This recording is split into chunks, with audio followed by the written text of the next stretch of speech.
शहरातील सर्वे क्रमांक 393/3 आणि 4 या आरक्षित भूखंडावर कथित अतिक्रमण झाल्याचा गंभीर आरोप जनता दल पक्षाने केला आहे। याप्रकरणी पक्षाचे जिल्हाध्यक्ष महमूद भाईजान यांनी अप्पर जिल्हाधिकारी शरद पवार यांना निवेदन सादर केले आहे।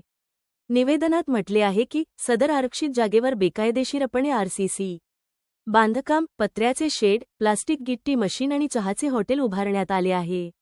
या कथित अतिक्रमणामुळे शासनाचे नुकसान होत असून या संपूर्ण प्रकरणाची सखोल चौकशी करून वस्तुस्थिती समोर आणण्याची मागणी त्यांनी केली आहे।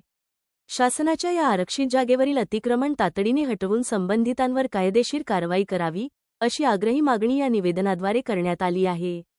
प्रशासनाने या विषयाची त्वरित दखल घेऊन योग्य ती कारवाई न केल्यास आगामी 15 ऑगस्ट 2026 रोजी जिल्हाधिकारी कार्यालयासमोर तीव्र आंदोलन छेडण्यात येईल, असा स्पष्ट इशारा महमूद भाईजान यांनी दिला आहे।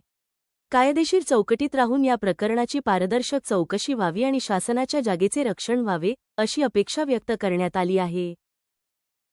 मैं महमूद भाईजान, धुलिया जिला Janata Dal president, ward number 13 Kabirganj की जानिब से मैं वफ्द लेके आया था।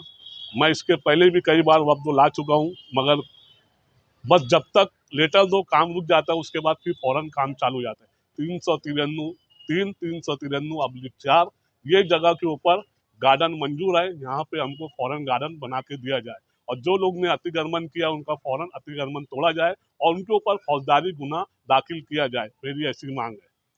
हुई 15 अगस्त के दिन मैं कलेक्टर ऑफिस के सामने मैं और मेरे कार्यकर्ता और मेरे चाहने वाले जो भी साथी हम मिल के आत्मा दान करेंगे।